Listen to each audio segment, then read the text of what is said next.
আসসালামু আলাইকুম viewers, welcome to mother cooking channel. আজকে আমি আপনাদেরকে তৈরি করে দেখাবো গোলাপজাম মিষ্টি। আজকে আমি আপনাদেরকে খুব সহজে এই গোলাপজাম মিষ্টিটা তৈরি করে দেখাবো, যাতে আপনারা খুব সহজে এই মিষ্টিটা তৈরি করে ফেলতে পারেন।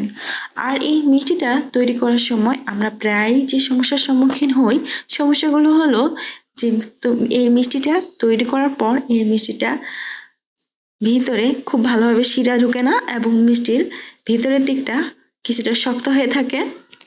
আবার অনেকেরই মিষ্টিটা ভাজার সময় ফেটে যায়। আবার অনেকেরই মিষ্টিটা খুব ভালোভাবে ফুলে ওঠে না। আবার মিষ্টিটা ভাজার পর শিরায় দেওয়ার পর মিষ্টিটা চুপসে যায়। আজকে আমার ভিডিওতে থাকবে এই সকল সমস্যার সমাধানে অনেক টিপস। চলুন তাহলে রেসিপিটা শুরু করা যাক। প্রথমে আমি চুলার উপর একটি পাতিল বসিয়ে দিচ্ছি। দিয়ে দিচ্ছি চিনি 2 কাপ, দিয়ে দিচ্ছি লবণ হাফ চা চামচের অর্ধেক। আপনারা চাইলে এতে স্কিপও করতে পারেন, তবে মিষ্টি জাতীয় খাবারে আমার হালকা লবণ হলে একটু কিন্তু খেতে বেশি ভালো লাগে এবং এর স্বাদটাও বেশি পাওয়া যায়। দিয়ে দিচ্ছি সাদা এলাচ, পানি 2 কাপ। এখন আমি এই চুলাটি অন করে দিব এবং একটা চামচ দিয়ে এই চিনিগুলোকে ততক্ষণ পর্যন্ত নাড়িয়ে দিব যতক্ষণ না পর্যন্ত এই চিনিগুলো পুরোপুরি গলে যাচ্ছে। নাড়িয়ে দেওয়ার এক পর্যায়ে এই চিনিগুলো কিন্তু পুরোপুরি গলে গিয়েছে। এই সময় আমি দিয়ে দিব লেবুর রস। আমি এখানে একটি লেবুর 3 ভাগের 1 ভাগ রস করে দিয়ে দিয়েছি।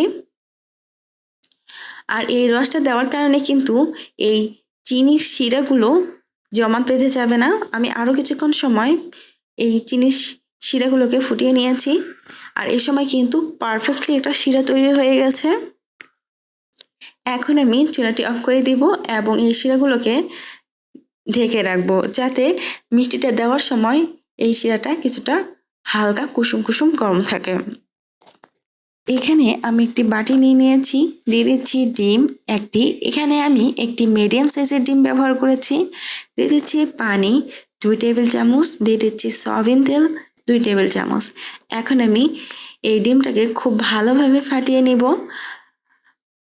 আমি একটা কাঁটা চামচ দিয়ে এইভাবে এগুলোকে খুব ভালোভাবে মিক্স করে নিচ্ছি। আমি বেশ কিছুক্ষণ সময় ধরে এগুলোকে খুবই ভালোভাবে মিক্স করে নিয়েছি। আর এই সময় কিন্তু এই মিশ্রণটা খুব ভালোভাবে মিক্স হয়ে গেছে। এখন আমি এর মধ্যে দিয়ে দিচ্ছি গুঁড়ো দুধ 1/4 কাপ করে 3 বার। এখানে আমি 1/4 কাপ করে 3 বার গুঁড়ো দুধ দিয়ে দিয়েছি। দিয়ে দিচ্ছি ময়দা হাফ কাপ, দিয়ে দিচ্ছি বেকিং পাউডার 2 চা চামচ। এখন আমি হাত দিয়ে এই সব উপকরণসমূহকে খুব ভালোভাবে মিক্স করে নিচ্ছি, যাতে বেকিং পাউডারগুলো সব জায়গায় খুব ভালোভাবে লেগে যায়। তারপর আমি এর মধ্যে ডিমের মিশ্রণটা ঢেলে দিচ্ছি। এখানে কিন্তু ডিমের মিশ্রণটা সম্পূর্ণ লাগবে। তারপর আমি এই ডিমের মিশ্রণটা দিয়ে এই দুধ আর ময়দাগুলোকে খুব ভালোভাবে মেখে নিব। আর এটাকে কিন্তু বেশ কিছুক্ষণ সময় মথে নিতে হবে, খুব বেশি সময় আবার মথে নেওয়া যাবে না। এগুলোকে এইভাবে মাখিয়ে মাখিয়ে এরকম একটা আঠালো ডো করে নিতে হবে। এতে করে কিন্তু খুব বেশি সময় এটা মাখানোর প্রয়োজন হবে না। আর খুব বেশি সময় মথলে এই মিষ্টিটা কিন্তু পারফেক্টলি খুব একটা ভালো হবে না।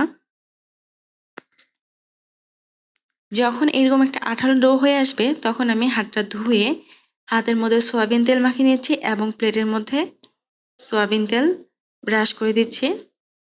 এখন আমি এই আঠালো ডোটা থেকে অল্প একটু করে নিয়ে এরকম গোল গোল শেপ করে দিচ্ছি। মিষ্টির মতো এরকম গোল গোল শেপ করে দিতে হবে। আর এগুলোকে কিন্তু খুব বেশি বড় করা যাবে না, কারণ এগুলো কিন্তু ভাজার সময় আবার মিষ্টি শিরায় দেওয়ার পর অটোমেটিক নিজে নিজে ফুলে যাবে। তাই আমি এগুলোকে একটু ছোট ছোট করে বানিয়ে নিচ্ছি। অনুরূপভাবে আমি সবগুলোকেই বানিয়ে নিয়েছি।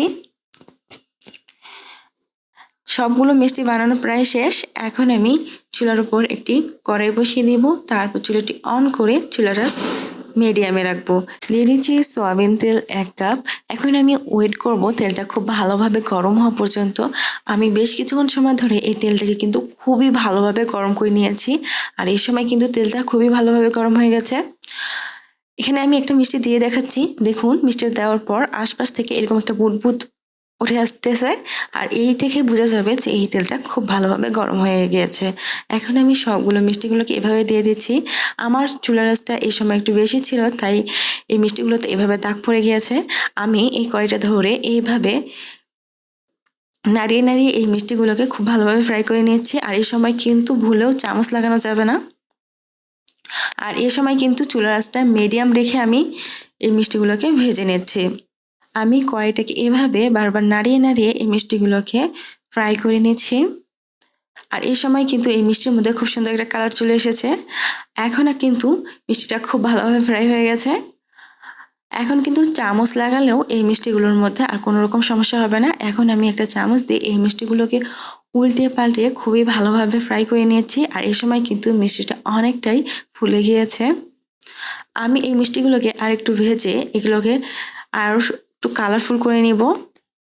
আমি আরও বেশ কিছুক্ষণ সময় এগুলোকে ফ্রাই করে নিয়েছি।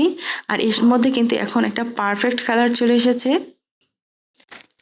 এখন কিন্তু আরও খুব বেশি ভাজা যাবে না, যেহেতু আমি এটা কালো জাম তৈরি করছি না, গোলাপ জাম তৈরি করছি, তাই কালারটা একটু হালকা রাখতে হবে।